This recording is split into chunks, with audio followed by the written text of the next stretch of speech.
नमस्कार साथियों, मैं आशीष आप सब लोगों को स्वागत करता हूं आपके अपने चैनल टारगेट स्टडी मंत्रा में। चलिए दोस्तों, हम सब लोग आज फिर से देखेंगे हिंदी पेडागॉजी के 15 प्रश्न। दोस्तों, आप सब लोगों से मैं कहना चाहता हूं कि हम लोग सीटेट, एमपीटेट और रीट राजस्थान टेट जो आने वाला है, और सीटेट की तो परीक्षा तिथि घोषित ही हो चुकी है 7 जुलाई, और एमपीटेट जिसकी परीक्षा तिथि 25 अप्रैल थी।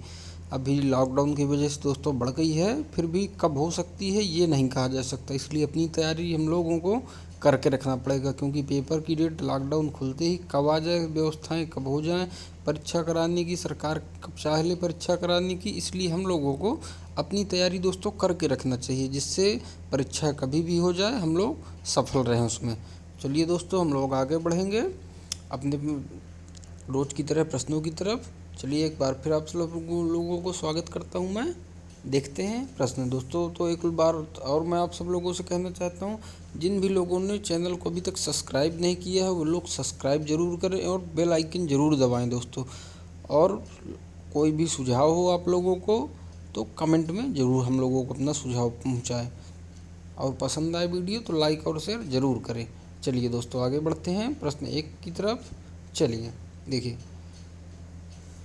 भाषा शिक्षण की कौन सी विधि मातृभाषा को मध्यस्थ, देखिए दोस्तों, मध्यस्थ बनाए बिना दूसरी भाषा को सिखाने पर बल देती है। मतलब हम लोगों को ऐसी भाषा शिक्षण की कौन सी विधि है जो मातृभाषा, मतलब हमारी जो मातृभाषा है उसको मीडिएटर जो होती है, जैसे हम लोग अंग्रेजी सीखते हैं तो उसमें हमको शिक्षक हिंदी के माध्यम से अंग्रेजी सिखाते हैं अनुवाद करके। तो दोस्तों, इसमें कहा गया है मातृभाषा को मध्यस्थ बनाए बिना, मतलब मीडिएटर नहीं रहेगी वो भाषा, और दूसरी भाषा को सिखाने पर बल देती है। तो ऐसी कौन सी विधि है दोस्तों, पढ़ते हैं। प्रत्यक्ष विधि, द्विभाषीय विधि, अनुवाद विधि, व्याकरण एवं अनुवाद विधि। तो दोस्तों देखिए, अनुवाद विधि में तो हम लोग स्कूल में पढ़ते होंगे, और हम लोगों को ये इतना साधारणतः सबको जानकारी है कि जैसे हम लोगों को कक्षा में अंग्रेजी सिखाई जाती थी तो ट्रांसलेशन करके सिखाया जाता था, अनुवाद के माध्यम से। संस्कृत सिखाया जाता था तो अनुवाद के माध्यम से सिखाया जाता था। तो दोस्तों, इसमें तो मीडिएटर रहती थी हमारी मातृभाषा ही, हिंदी ही। इसलिए ऐसी कौन सी विधि हमको बताना है जिसमें मीडिएटर नहीं रहे। तो दोस्तों, इसका उत्तर होगा प्रत्यक्ष विधि, डायरेक्ट मेथड इसको कहते हैं। इसका सबसे अच्छा उदाहरण है, आप लोगों को पता होगा, इंग्लिश मीडियम स्कूल हैं जो भी, आप लोगों को पता होगा, हम लोग भी जब पढ़ते थे तब उनमें आप लोगों ने देखा होगा, इंग्लिश मीडियम स्कूलों में अगर कोई बच्चा अपनी मातृभाषा बोलता था, जैसे हिंदी भाषी क्षेत्र का हिंदी भाषा बोलता था, तो उससे फ़ाइन लेते थे, 5 रुपये 10 रुपये इस तरह करके फ़ाइन लगाया जाता था, जिससे वो अपनी मातृभाषा ना बोले, और जो भाषा स्कूल में सिखाई जा रही है, दूसरी भाषा अंग्रेजी सिखाई जा रही है इंग्लिश मीडियम में, तो अंग्रेजी से ही बातचीत अपनी करे। तो इसका उत्तर हो जाएगा दोस्तों प्रत्यक्ष भाषा। डायरेक्ट मेथड में मीडिएटर कोई भी भाषा नहीं रहती है, जो भाषा सिखाई जाती है वही भाषा में बोलचाल में भी प्रयोग की जाती है दोस्तों। तो आप लोगों को समझ में आ रहा होगा दोस्तों। चलिए आगे बढ़ते हैं। देखिए, भाषा शिक्षण के संदर्भ में कौन सा कथन सही नहीं है। देखिए, ये नहीं पढ़िए एक बार दोस्तों, आप लोग नहीं अगर नहीं पढ़ेंगे ना तो दोस्तों गलती कर जाएंगे परीक्षा में, क्योंकि ये बहुत ही ज़्यादा ज़रूरी है नहीं जो है, और ज़्यादातर पेडागॉजी में नहीं वाले ही प्रश्न पूछे जाते हैं। देखिए, समृद्ध भाषा परिवेश भाषा अर्जित करने में सहायक होता है, या फिर भाषा अर्जन और भाषा अधिगम में अंतर होता है। मतलब भाषा जो अर्जन होती है, अधिग्रहण होता है, और अधिगम, अर्जन उसे कहते हैं जो अपने आप सीखी जाती है, सिखाने की ज़रूरत नहीं होती, और अधिगम उसे कहते हैं जैसे हम हिंदी में, हमारी मातृभाषा हिंदी हम लोगों ने अर्जित की है और अंग्रेजी हमको सिखाई जाती है, तो वह अधिगम होती है। अधिगम मतलब, अर्जन मतलब अपनी मातृभाषा होती है, और अधिगम मतलब दूसरी भाषा मातृभाषा के अतिरिक्त। चलिए, भाषा शिक्षण में केवल भाषाई शुद्धता पर ही बल दिए अधिक बल दिया जाता है। देखिए, फिर आ गया यहाँ निगेटिव वर्ड, केवल ही और ये बल। देखिए, इसमें 3 ये अपनी हिंदी भाषा में निपात इनको कहते हैं। आप लोग फिर से एक बात मैं आप लोगों को बता रहा हूँ, एकमात्र, देखते जाइए, एकमात्र ही, ये केवल, इस तरह करके जितने भी आपको निपात मिले ये अपनी हिंदी भाषा में इनको निपात कहते हैं। इसलिए दोस्तों ये जहाँ भी शब्द आपको दिख जाए, एकमात्र, केवल, ही, ये ओनली, ये जहाँ भी आपको दिख जाए समझ लीजिएगा ये हमारे प्रश्न का उत्तर नहीं हो सकता है। और यहाँ पर तो ही भी है, केवल भी है और अधिक बल भी है। चलिए आगे बढ़ते हैं। भाषा सीखने में अन्य विषयों का अध्ययन अध्यापन सहायक होता है। तो चलिए दोस्तों एक एक विकल्प की हम लोग व्याख्या करते हैं। प्रश्न पढ़ के प्रश्न को 2 बार पढ़िए दोस्तों। मेरा एक आप लोगों से अनुरोध है, आप लोगों को उत्तर अपने आप मिल जाएगा आसानी से। देखिए, भाषा शिक्षण के संदर्भ में कौन सा कथन सही नहीं है, मतलब उपयुक्त नहीं है कौन सा कथन। समृद्ध भाषा परिवेश भाषा अर्जित करने में सहायक होता है, मतलब आप लोगों को अच्छा एक एनवायरनमेंट दे दिया जाएगा, समृद्ध भाषाई परिवेश दे दिया जाएगा तो वह भाषा अर्जित करने में सहायक होगा। ये तो बिल्कुल सही बात है, तो बिल्कुल सही है, अच्छी बात है। और ये सही भी है कि भाई अच्छा आप वातावरण दे देंगे किसी बच्चे को, भाषिक समृद्ध भाषिक परिवेश उसे दे देंगे, समृद्ध परिवेश, तो दोस्तों भाषा अर्जित करने में बहुत सहायक होगा। चलिए आगे बढ़ते हैं। भाषा अर्जन और भाषा अधिगम में अंतर होता है। हाँ, ये बात भी बिल्कुल सही है, क्योंकि भाषा अर्जन तो वह होती है जो हमें सिखाई नहीं जाती है, अपने आप सीखी जाती है। जैसे कोई बच्चा अमेरिका में पैदा होता है तो अंग्रेजी भाषा उसको सिखाना नहीं पड़ेगा, अपने आप सीख जाएगा। महाराष्ट्र में कोई बच्चा पैदा होता है तो मराठी भाषा अपने आप सीख जाता है। पंजाब में कोई बच्चा पैदा होगा, पंजाबी भाषा अपने आप सीख जाएगा। हिंदी भाषी क्षेत्र में कोई बच्चा पैदा होगा तो हिंदी भाषा उसको सिखाना नहीं पड़ेगा, आमतौर पर हिंदी भाषा वो अपने आप सीख जाएगा, क्योंकि हमारी बोलचाल की भाषा है, उसको सिखाने की ज़रूरत नहीं पड़ती है। आगे बढ़ते हैं। भाषा अधिगम, अधिगम उसे कहते हैं जैसे कोई बच्चा हिंदी भाषी क्षेत्र का है, हिंदी भाषा उसको सिखाना, हिंदी भाषा उसने अर्जित की है, उसको आती है, लेकिन अंग्रेजी भाषा उसको नहीं आती है, तो अंग्रेजी भाषा वह सीखेगा, अनुवाद के माध्यम से सीखेगा, पढ़ कर के सीखेगा, तो इसको हम लोग अधिगम कहते हैं। अधिगम मतलब सीखना। चलिए ये भी बात बिल्कुल सही है, इसलिए ये दोनों हमारा उत्तर नहीं होगी, क्योंकि यहाँ पे नहीं पूछा गया है और हमको नहीं बताना है। ठीक दोस्तों, चलिए भाषा शिक्षण में केवल भाषाई शुद्धता पर ही अधिक बल दिया जाता है। देखिए केवल और ही, ये पहले ही ने बताया निगेटिव वर्ड है, जहाँ भी होंगे ये विकल्प को प्रश्न हमारे उत्तर को छोटा कर देते हैं, और ये हमारा उत्तर 99% मैं आपको बता रहा हूँ। जहाँ भी आप केवल देखिएगा, ही देखिएगा, एकमात्र देखिएगा, वे हमारा उत्तर नहीं होगा कभी ये, क्योंकि सही बात नहीं हो सकती। तो इसलिए ये बात अभी नहीं पूछा, इसलिए नहीं के उसमें सही है। आगे बढ़ते हैं। भाषा सीखने में अन्य विषयों का अध्ययन अध्यापन सहायक होता है। देखिए कोई भी भाषा अगर हम पढ़ते हैं, कोई भी विषय, जैसे हम सामाजिक विषय पढ़ रहे हैं, विज्ञान पढ़ रहे हैं, हिंदी पढ़ रहे हैं, तो हम विज्ञान पढ़ रहे हैं तो विज्ञान में हिंदी भाषा के माध्यम से ही तो पढ़ेंगे, भाषा के माध्यम से ही तो पढ़ेंगे। सामाजिक विज्ञान पढ़ेंगे तो भाषा के माध्यम से ही पढ़ेंगे ना। हिंदी भाषी क्षेत्र में, हिंदी माध्यम स्कूल में गणित पढ़ रहे हैं तो गणित भी हिंदी के माध्यम से ही तो पढ़ेंगे। बिना भाषा के कोई भी विषय पूरा हमेशा अधूरा रहता है, इसलिए ये भी बात सही है। इसलिए हमारा उत्तर ये भी नहीं होगा, इसलिए हमारा उत्तर सी होगा। दोस्तों आप लोगों को समझ में आ रहा होगा।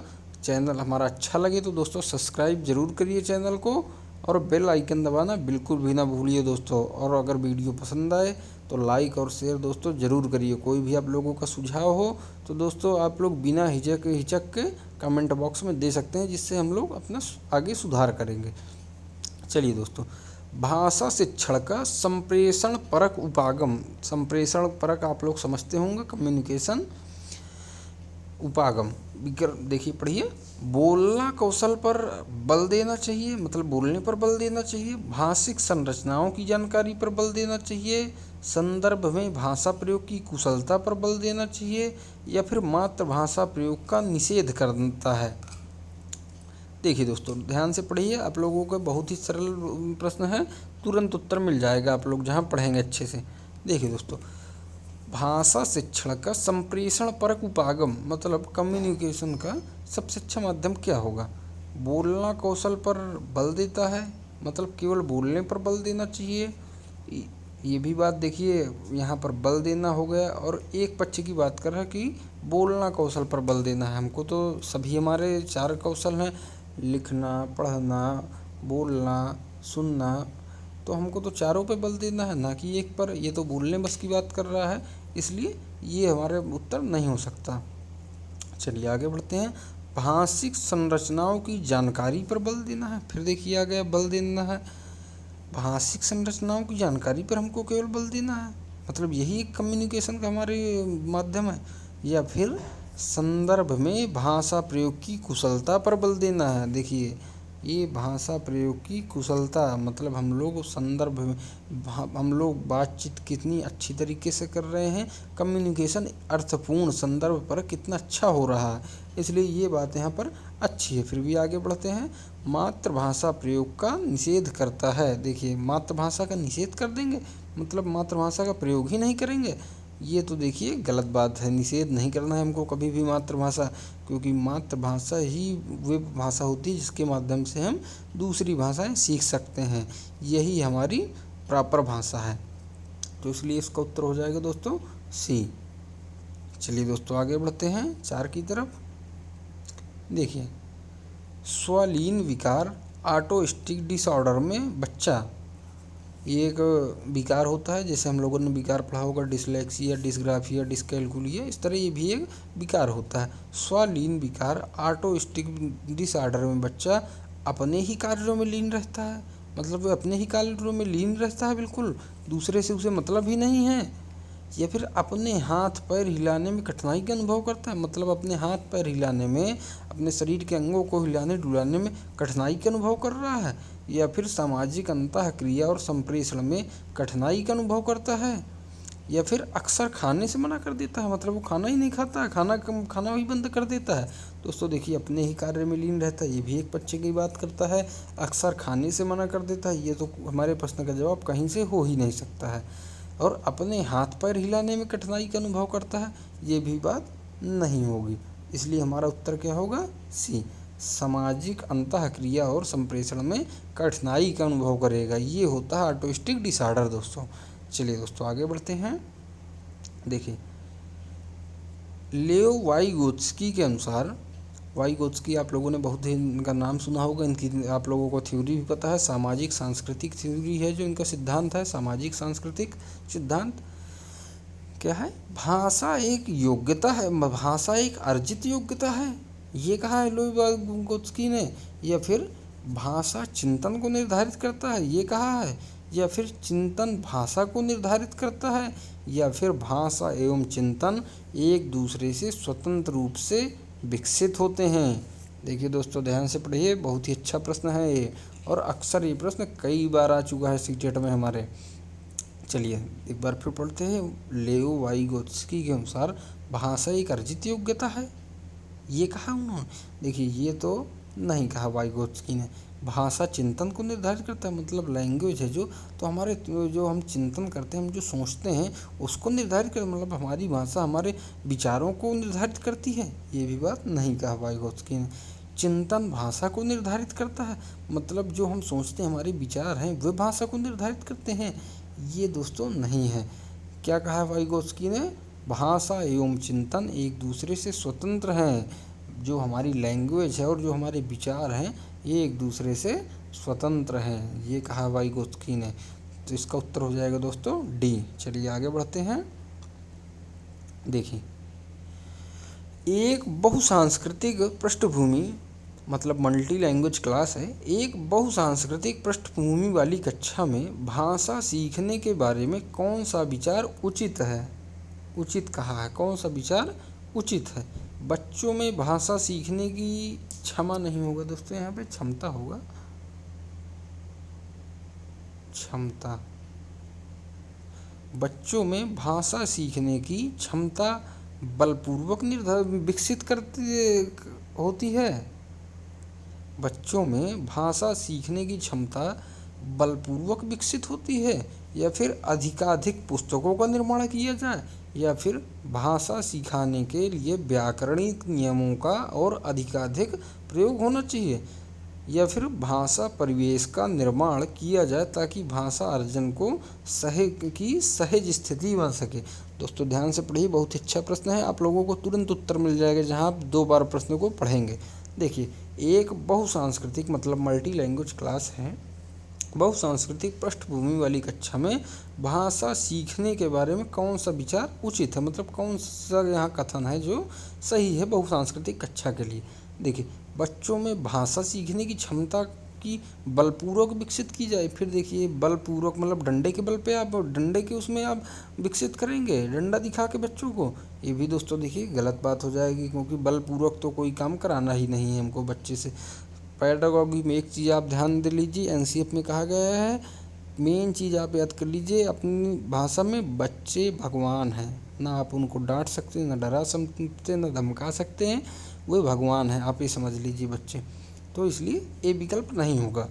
दूसरा, अधिकाधिक पुस्तकों का निर्माण किया जाए, मतलब बहुसांस्कृतिक कक्षा में अधिक से अधिक पुस्तकों का निर्माण किया जाए, ये भी दोस्तों नहीं होगा। फिर देखिए, भाषा सिखाने के लिए व्याकरणिक नियमों का और अधिकाधिक प्रयोग करना चाहिए, ये भी दोस्तों नहीं होगा।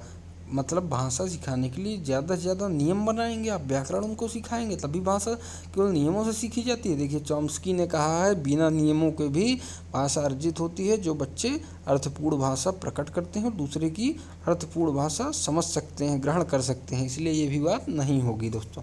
क्या होगा? भाषा परिवेश, समृद्ध भाषाई परिवेश, जो कहा चॉम्स्की ने, भाषा परिवेश का निर्माण किया जाए ताकि भाषा अर्जन की सहज स्थिति ही तुमको बनाना है। इसलिए इसका उत्तर हो जाएगा दोस्तों डी। देखिए दोस्तों, आप सब लोग को फिर एक बार कह रहे हैं, चैनल को ज़्यादा से ज़्यादा लोग सब्सक्राइब करिए और शेयर करिए दोस्तों वीडियो को। देखिए, बच्चे भाषा सीखने की क्षमता के साथ पैदा होते हैं, मुख्यतः यह विचार किसका है? ये दोस्तों आप आंख बंद करके आप दे सकते हैं। हम लोग इतने 4 वीडियो देखे होंगे जिन लोगों ने भी, तो आंख बंद करके इसका जवाब दे सकते हैं। बहुत ही सरल प्रश्न है दोस्तों ये। क्या कहा प्रश्न में? बच्चे भाषा सीखने की क्षमता के साथ पैदा होते हैं। मुख्यतः ये किसने कहा है ये बात, कि बच्चे जो हैं तो सीखने की क्षमता के साथ पैदा होते हैं, भाषा सीखने के साथ। जीन पियाजे ने कहा है, लियो वाइगोत्स्की ने कहा है, इवन पॉलॉक ने कहा, या फिर नॉन चॉम्स्की ने कहा है। तो दोस्तों आप लोगों को पता है ये बात किसने कहा है? नॉन चॉम्स्की ने। इसलिए इसका उत्तर हो जाएगा दोस्तों डी। चलिए दोस्तों आगे बढ़ते हैं। लोकगीतों को भाषा की कक्षाओं में स्थान दिया जाना चाहिए। क्यों दिया जाना चाहिए? क्योंकि इससे बच्चे संस्कृतिगत विशेषताओं से परिचित होते हैं। मतलब लोकगीतों के माध्यम से बच्चे संस्कृति, आप लोग देखते होंगे हर जगह की संस्कृति, कल्चर, रहन सहन अलग अलग होता है। तो इसमें कहा गया है लोकगीतों के माध्यम से बच्चे संस्कृतिगत विशेषताओं से परिचित होते हैं, या फिर लोकगीतों को बढ़ावा देना भाषा शिक्षण का मुख्य उद्देश्य है, या फिर लोकगीत गाए जा सकते हैं, या फिर केवल लोकगीतों के माध्यम से पारस्परिक मूल्यों की शिक्षा दी जा सकती है। तो दोस्तों ध्यान से पढ़िए, बहुत ही अच्छा प्रश्न है और तुरंत आप लोग जवाब दे देंगे अगर ध्यान से पढ़ेंगे। दोस्तों देखिए फिर से एक बार पढ़ते हैं। लोक गीतों को भाषा की कक्षाओं में स्थान दिया जाना चाहिए। क्यों दिया जाना चाहिए? इससे बच्चे संस्कृतिगत विशेषताओं से परिचित होते हैं। हाँ, ये बात तो बिल्कुल सही है। लोकगीतों के माध्यम से बच्चे संस्कृति से, विभिन्न तरह की संस्कृति, रहन सहन, कल्चर से परिचित होते हैं। तो ये तो दोस्तों अच्छी बात है और सही बात भी है। फिर भी 3 विकल्प आगे भी पढ़ते हैं। लोकगीतों को बढ़ावा देना भाषा शिक्षण का मुख्य उद्देश्य, मतलब लोकगीतों को बढ़ावा ही देना चाहिए, यहाँ से भाषा सिखाने का मेन उद्देश्य है। मतलब अगर लोकगीतों को हम बढ़ावा नहीं देंगे तो ये भाषा शिक्षण अधूरी हो जाएगी। ये दोस्तों देखिए एक पक्ष की बात कर रहा है, इसलिए हमारा उत्तर नहीं होता। लोकगीत गाए जा सकते हैं, हाँ गाए जा सकते हैं, तो बिल्कुल सही बात है, लेकिन केवल लोकगीत गाए ही जा सकते हैं, इससे हमें भाषा में क्या मदद मिलेगी? इसलिए ये भी उत्तर नहीं होगा दोस्तों। केवल लोकगीतों के माध्यम से पारस्परिक मूल्यों की शिक्षा, देखिए फिर आ गया केवल। दोस्तों केवल लोग मतलब लोकगीतों के माध्यम से ही शिक्षा दी जा सकती है, बिना लोकगीतों के आप बच्चे को भाषा ही नहीं सिखा सकते हैं। दोस्तों देखिए ये तीनों ही निगेटिव बात है, इसलिए हमारा उत्तर हो जाएगा ए दोस्तों। चलिए दोस्तों आगे बढ़ते हैं, इसका जवाब ए होगा दोस्तों। चलिए दोस्तों आगे बढ़ते हैं। फिर एक बार कहूँगा, जिन भी लोगों ने चैनल को सब्सक्राइब नहीं किया हो, सब्सक्राइब जरूर करें चैनल को और शेयर जरूर करें चैनल को। और अगर वीडियो पसंद आए हमारा तो लाइक करें। कोई भी आप लोगों का सुझाव हो तो कमेंट के माध्यम से हम लोगों को दे दोस्तों। चलिए आगे बढ़ते हैं। सुलेखा ने पाठ को पढ़ते हुए, सुलेखा एक बच्ची है, उसने पाठ को पढ़ते हुए जीवन को जिंदगी पढ़ा है। तो यह इस ओर संकेत करता है, मतलब एक बच्ची सुलेखा है, वे जीवन को ज़िंदगी पढ़ रही है। तो ये किस ओर संकेत करता है दोस्तों? वह अक्षर पहचान की बजाय अर्थ को समझे हुए पढ़ रही है, या फिर उसे अक्षरों की पहचान में भ्रम हो जाता है, या फिर उसे केवल पठन अभ्यास की बहुत आवश्यकता है, या फिर सुलेखा ध्यान से नहीं पढ़ती है। देखिए दोस्तों, ध्यान से पढ़िए, बहुत ही अच्छा प्रश्न है, आप लोग तुरंत जवाब दे देंगे। ध्यान से पढ़िए दोस्तों एक बार फिर से। सुलेखा ने पाठ को पढ़ते हुए जीवन को जिंदगी पढ़ा है, मतलब कोई बच्ची सुलेखा है, उसने जीवन की जगह जिंदगी पढ़ा है। अर्थ सामान्यतः आप लोग जानते हैं कि जीवन और जिंदगी में कोई बहुत ज़्यादा अंतर नहीं होता है। एक बच्ची है, उसने जीवन को जिंदगी पढ़ लिया है, तो ये किस ओर संकेत कर रहा है? वह अक्षर पहचान की बजाय अर्थ को समझे हुए पढ़ रही, मतलब कोई बच्ची है वह अक्षर की पहचान नहीं कर पा रही, अक्षर की पहचान के बजाय अर्थ को समझ गई है कि अर्थ तो दोनों का एक ही है दोस्तों। ये बात तो सही है दोस्तों।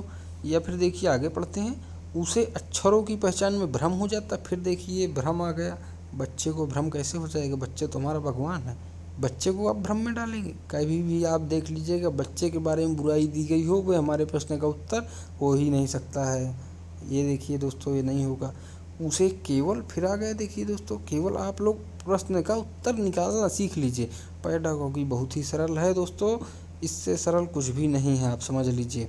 उसे केवल पठन अभ्यास की बहुत आवश्यकता है। ये फिर देखिए यहाँ बहुत भी आ गए और केवल आ गए, दो निगेटिव, दो निपात आ गए। केवल मैंने कहा था हिंदी में निपात है, जहाँ भी हो गए 99% हमारे प्रश्न का जवाब नहीं होगा। देखिए दोस्तों, तो उसे केवल पठन अभ्यास की बहुत आवश्यकता है, मतलब पढ़ने की ज़्यादा आवश्यकता है, वो जीवन को ज़िंदगी पढ़ रही है, ये भी गलत होगा। सुलेखा ध्यान से नहीं पढ़ती, फिर बच्चे की बुराई आ गई, ध्यान से नहीं पढ़ी, बच्चा तो भगवान है, उसकी हम बुराई कैसे सुन सकते हैं? देखिए दोस्तों, इसका उत्तर इसलिए हो जाएगा ए। चलिए दोस्तों आगे बढ़ेंगे प्रश्न 10वें की तरफ। देखिए दोस्तों, मैंने चाट खाई और फिर मैंने हंसी, मतलब मैंने चाट खाई और फिर मैं हंसी। शर्मिला का यह भाषा प्रयोग मुख्यतः किस ओर संकेत करता है? शर्मिला एक बच्ची है, तो उसने कहा मैंने चाट खाई और फिर मैंने हंसी, फिर मैं हंसी। यह भाषा प्रयोग मुख्यतः किस ओर संकेत करता है? देखिए दोस्तों ध्यान से पढ़िए, भाषा की समझ न होना, व्याकरणिक नियमों की जानकारी न होना, या फिर नियमों का अति सामान्यीकरण, या फिर भाषा प्रयोग में असावधानी। तो दोस्तों ध्यान से पढ़िए, मैंने चाट खाई और फिर मैंने हंसी, मतलब मैंने चाट खाया और फिर मैं हंसा। ये हंसी शर्मिला कह रही है एक बच्ची, तो क्या है उसका? भाषा की समझ न, मतलब भाषा की समझ नहीं इस बच्चे में। फिर देखिए भाषा की बुराई, इसलिए हमारा उत्तर नहीं होगा।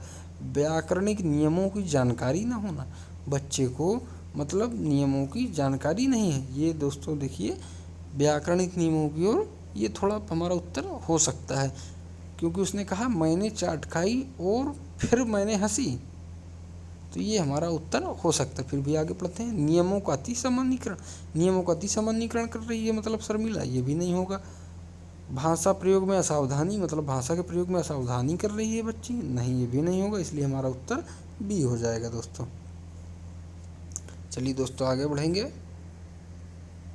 देखिए, पाठ पढ़कर बच्चों से प्रश्न बनवाने से, मतलब कोई, फिर पढ़ते हैं, पाठ पढ़कर बच्चों से प्रश्न बनवाने से प्रश्न बनाने की आदत का विकास होता है, या फिर इस बात का पता चलता है कि बच्चे प्रश्नवाचक शब्दों से परिचित हैं या नहीं, या फिर शिक्षक को यह जानने का अवसर मिलता है कि बच्चों ने पाठ को कितनी गहराई से समझा है, या फिर कक्षा कार्य की अच्छी युक्ति पूरी नहीं होती है।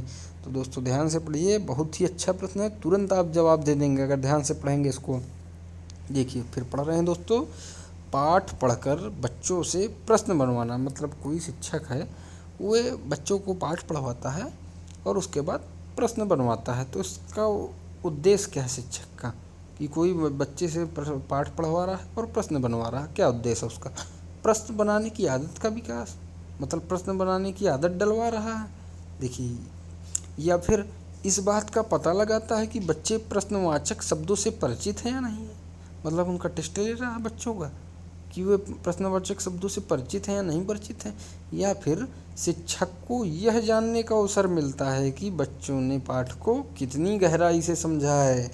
देखिए दोस्तों, ये बहुत अच्छी बात आ गई। शिक्षक को यह जानने का अवसर मिलता है कि बच्चों ने, मतलब शिक्षक ये जान रहा है कि बच्चों ने पाठ को कितनी गहराई से समझा है। ये दोस्तों बहुत ही अच्छी बात है। डी पढ़ते हैं, कक्षा कार्य की अच्छी युक्ति पूरी तरह होती है। ये भी दोस्तों नहीं होगा, इसलिए हमारे प्रश्न का जवाब दोस्तों सी हो जाएगा, क्योंकि जहाँ भी बच्चे ज़्यादा से ज़्यादा इन्वॉल्व होंगे वही हमारे प्रश्न का उत्तर होगा। चलिए दोस्तों आगे बढ़ते हैं।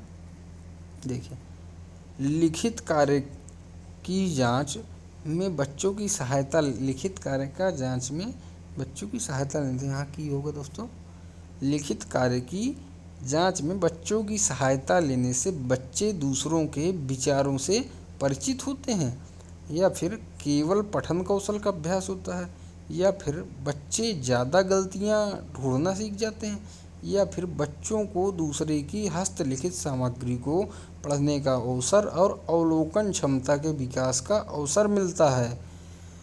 तो दोस्तों ध्यान से पढ़िए, बहुत ही अच्छा प्रश्न है, तुरंत आप लोग जवाब दे देंगे। एक बार फिर से पढ़ लीजिए ध्यान से। लिखित कार्य की जांच में बच्चों की सहायता, मतलब कोई शिक्षक है लिखित कार्य की जांच में बच्चों की सहायता लेता है। तो सहायता लेने से क्या होगा दोस्तों, बच्चे दूसरों के विचारों से परिचित होते हैं। मतलब बच्चे हैं तो दूसरों के विचारों से परिचित होंगे। ये दोस्तों लिखित कार्य से कैसे परिचित होंगे, ये तो दोस्तों हमारा उत्तर नहीं होगा। एक बच्चे की बात करता है, केवल पठन कौशल का अभ्यास होता है। देखिए, ये केवल और ये अभ्यास दो वर्ड है, ये जहाँ भी दिख जाए निगेटिव बात है। केवल पठन कौशल का अभ्यास होता है, ये तो हो ही नहीं सकता है। बच्चे ज़्यादा गलतियाँ ढूंढना सीख जाते हैं, ये तो हमारा उत्तर हो ही नहीं सकता है। गलतियाँ थोड़ा हमको ढूंढना है, तो इसलिए हमारा उत्तर क्या हो जाएगा, बच्चों को दूसरे की हस्तलिखित सामग्री को पढ़ने का अवसर और अवलोकन क्षमता के विकास का अवसर मिलता है। तो ये दोस्तों देखिए बहुत अच्छी बात है। बच्चों को दूसरे की हस्तलिखित सामग्री को पढ़ने का, बच्चों को मतलब दूसरे बच्चों की हस्तलिखित सामग्री को पढ़ने का अवसर मिलता है और अवलोकन क्षमता के विकास का अवसर मिलता है। तो इसलिए हमारा उत्तर दोस्तों डी हो जाएगा। चलिए दोस्तों आगे बढ़ते हैं। देखिए, पढ़ना कौशल में सबसे ज़्यादा महत्वपूर्ण है। 4 कौशल आप लोगों ने पढ़े होंगे, लिखना, पढ़ना, बोलना, सुनना। तो दोस्तों देखिए, पढ़ना कौशल में सबसे ज़्यादा महत्वपूर्ण है संदर्भानुसार अर्थ ग्रहण करना, शब्दों वाक्यों को शुद्ध रूप से उच्चारित करना, केवल अक्षर पहचान या तेज गति से पढ़ना। तो देखिए दोस्तों क्या होगा, पढ़ना कौशल में संदर्भ अनुसार अर्थ ग्रहण करना। संदर्भ अनुसार अर्थ ग्रहण करने का मतलब क्या है, मतलब पढ़ने का, कोई बच्चा है तो ध्यान पढ़ता है और पढ़ के उस सब जो पढ़ता है पाठ उसका अर्थ भी ग्रहण करता है संदर्भ के साथ। तो ये दोस्तों बहुत ही सही बात है, इसलिए हमारा उत्तर ए हो जाएगा। आगे भी पढ़ लीजिए, शब्दों वाक्यों को शुद्ध रूप से उच्चारित करना, मतलब रटना। शब्दों वाक्यों को शुद्ध रूप से उच्चारित करना पढ़ने कौशल का उद्देश्य, ये दोस्तों नहीं होगा। केवल, यहाँ पर केवल आ गया दोस्तों, ये उत्तर नहीं होगा। केवल अक्षर पहचान, तेज गति से पढ़ना, ये भी नहीं होगा। इसलिए हमारा उत्तर हो जाएगा दोस्तों ए, संदर्भ अनुसार अर्थ ग्रहण करना।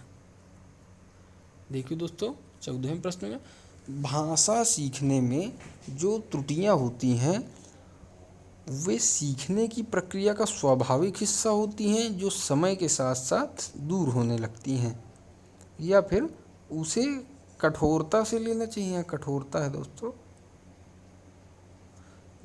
उन्हें कठोरता से लेना चाहिए, या फिर उन्हें जल्दी से दूर किया जाना चाहिए, या फिर वे बच्चों की त्रुटियों की ओर संकेत करती हैं। तो देखिए दोस्तों क्या होगा, भाषा सीखने में जो त्रुटियां होती हैं वे सीखने की प्रक्रिया का स्वाभाविक हिस्सा होती है। बिल्कुल बात सही है, गलतियां नहीं होंगी तो सीखेगा कैसे बच्चा भगवान तो है नहीं कि गलती नहीं करेगा। गलतियां तो केवल भगवान से नहीं होती हैं, बाकी तो सबसे होती हैं। हमसे भी गलतियां होती हैं, आपसे भी होती हैं, इसलिए ये तो बिल्कुल सही बात है कि सीखना की प्रक्रिया का स्वाभाविक हिस्सा है जो समय के साथ साथ दूर हो जाती हैं। आगे बढ़ते हैं, उन्हें कठोरता से लेना चाहिए, मतलब कठोरता से लेनी चाहिए अगर कोई गलती हो रही है। ये दोस्तों देखिए बहुत गलत बात है। उन्हें जल्दी से जल्दी दूर कर दिया जाना चाहिए, मतलब जल्दी से दूर करो अगर गलती हो रही है। ये भी दोस्तों, जब गलती ही नहीं करेगा तो सीखेगा कैसे बच्चा। वे बच्चों की त्रुटियों की ओर संकेत करती हैं। ये देखिए फिर बच्चों में कमी, इसलिए हमारा उत्तर हो जाएगा दोस्तों ए, क्योंकि जो सीखना है उसमें स्वाभाविक प्रक्रिया है गलतियाँ करना स्वाभाविक प्रक्रिया, बिना गलती के बच्चा सीख ही नहीं सकता है। चलिए दोस्तों आगे बढ़ते हैं। देखिए, किसी भाषा कक्षा में कहानी कथन की आवश्यकता के संदर्भ में कौन सा तर्क उचित नहीं है। देखिए दोस्तों, उचित नहीं है, ध्यान से पढ़िएगा, नहीं है यहाँ पर। सभी बच्चों की क्षमता अनुसार कल्पना शक्ति का विकास होता है, या फिर सभी बच्चों को भाषा सुनने का परिवेश मिलता है, या फिर सभी बच्चों की क्षमता को ध्यान में रखते हुए यह उचित नहीं है, या फिर बच्चों को शब्द भंडार के विकास के अवसर प्राप्त होते हैं। देखिए दोस्तों फिर से पढ़िए, किसी भाषा कक्षा में कहानी कथन की आवश्यकता के संदर्भ में कौन सा तर्क उचित नहीं है। तो देखिए, सभी बच्चों की क्षमता अनुसार कल्पना शक्ति का विकास होता है, बिल्कुल सही बात है। हम लोग जानते हैं व्यक्तिगत भिन्नताएं, सभी बच्चों में अलग अलग क्षमताएं होती हैं, कल्पना शक्ति अलग होती है। सभी बच्चों को भाषा सुनने का प्रवेश मिलता है, भी बिल्कुल सही बात है। सभी बच्चों की क्षमता को ध्यान में रखते हुए यह उचित नहीं, ये दोस्तों गलत बात है। बच्चों को शब्द भंडार के विकास के अवसर प्राप्त होते हैं, ये भी सही बात है। इसलिए दोस्तों हमारा उत्तर हो जाएगा सी, क्योंकि ये गलत है और हमको नहीं पूछा गया था, इसलिए हमारा उत्तर सी हो जाएगा। चलिए दोस्तों आगे बढ़ते हैं। तो दोस्तों धन्यवाद आप लोगों को बहुत बहुत, आप लोगों ने हमारा चैनल देखा टारगेट स्टडी मंत्रा। और आप सब लोगों से एक अनुरोध है, ज़्यादा से ज़्यादा लोग चैनल को सब्सक्राइब करें, और दोस्तों बेल आइकन दबाना बिल्कुल भी ना भूलें, क्योंकि अगर दोस्तों आप लोग बेल आइकन दबाएंगे और हमारा चैनल सब्सक्राइब करेंगे तो हम लोगों का मनोबल बढ़ेगा। और दोस्तों अगर वीडियो पसंद आया हो तो लाइक और दोस्तों शेयर ये दोस्तों ज़रूर करना है, जिससे हमारा मनोबल बढ़ेगा। और एक और बात है, कोई भी सुझाव हो दोस्तों आप लोगों का तो कमेंट के माध्यम से हमको ज़रूर दें। चलिए दोस्तों आप लोगों से विदा लेंगे अपने ध्येय वाक्य के साथ में। फिर से आप लोगों का बहुत बहुत धन्यवाद।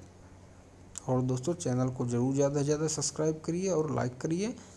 फिर आप लोगों से विदा लेते हैं अपने ध्येय वाक्य के साथ, आपका लक्ष्य आपको जीवन में बड़ा बना सकता है। चलिए दोस्तों बहुत बहुत धन्यवाद आप लोगों का।